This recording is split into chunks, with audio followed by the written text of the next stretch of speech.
साथियों, एक नया फरमान आया है कि कांवड़ यात्रा के रास्ते में जितने भी फल सब्जी बेचने वाली रेहड़ियां हैं, स्टॉल्स हैं या ढाबे रेस्टोरेंट्स हैं, ये खाने के ढाबे हैं, तमाम लोगों को अपना नाम बोर्ड पर लिखना होगा। इसके पीछे की मंशा बड़ी स्पष्ट है, आप समझ गए होंगे। हिंदू कौन है, मुसलमान कौन है। हो सकता है इसमें जाति भी हो, मंशा में ये हो सकता है कि कहीं दलित तो नहीं है, ये सब हो सकता है, बिल्कुल संभव है।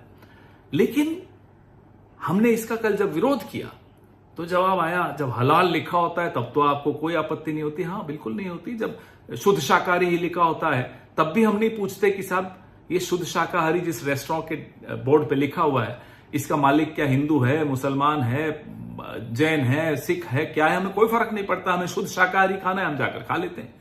अब आप इंटरनेशनल एयरलाइंस में कहीं ट्रैवल करते हैं, कोशर फूड, तो ज्यूज को मालूम है, हमें हमारे लिए कोशर फूड जिनको खाना है वो खा सकते हैं। वो पूछते तो नहीं है ना कि शेफ कौन है, जू है या क्रिश्चियन है या मुस्लिम है या हिंदू है, उनको कोई फर्क नहीं पड़ता।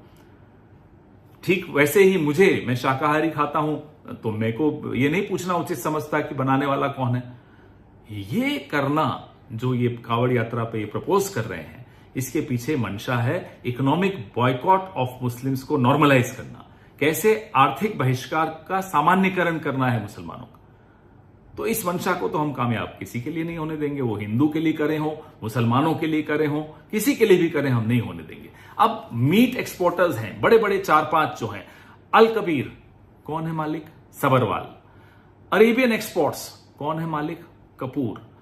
MKR फ्रोजन कौन है मालिक, मदन एबट। PML इंडस्ट्रीज मालिक कौन है, बिंद्रा साहब है। और एक होमवर्क भी दे दूं, अल दुआ, पता लगाइएगा कि जब ये अल दुआ नाम की बीफ एक्सपोर्टर कंपनी बनी थी तो इसके मालिक कौन थे। ये होमवर्क मैं संघ के विचारधारा वाले दोस्तों को दे रहा हूं। जिस तरह से अगर हिंदू मीट एक्सपोर्ट करता है तो रहती तो वो मीट ही है ना, या दाल चावल बन जाती है, वो मीट ही रहेगा। ठीक उसी तरह से अगर कोई अल्ताफ या रशीद आम अमरूद बेच रहा है तो आम अमरूद ही रहेंगे, वो गोश्त नहीं बन जाएंगे। तो ये संघ वाले जो लोग हैं, बिना सोचे समझे जब कुछ काम करते हैं तो फंस जाते हैं, पहली ही आर्ग्यूमेंट में धाराशायी हो जाते हैं। लेकिन जो षड्यंत्र ये लोग रच रहे हैं, हमारी आपकी जो एक तहजीब है, अब एक उस तहजीब में मुझे याद आता है अलीगंज लखनऊ में, वहां बड़ा मंगलवार के पीछे की जो कहानी है वो सुनकर बड़ा आनंद आता है।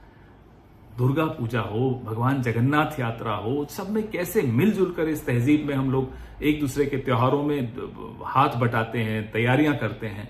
उस तहजीब पर ये हमला बोल रहे हैं, और ये हमला सिर्फ उस तहजीब पर नहीं बोल रहे, हमारे आपके घरों में घुसकर तय करेंगे कि कौन क्या खाएगा, किससे खरीदेगा, क्या कपड़े पहनेगा, किस भाषा में बोलेगा।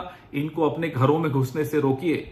अगर इनको अपने घरों में घुसने से रोकना है तो इस विचारधारा को अपने मोहल्ले से दूर रखिए, अपनी जीवन से दूर रखिए, अपनी विधानसभाओं और लोकसभाओं से दूर रखिए, अपनी समाज से दूर रखिए। तभी हम अपने इस खूबसूरत हिंदुस्तान की तहजीब को बचा पाएंगे।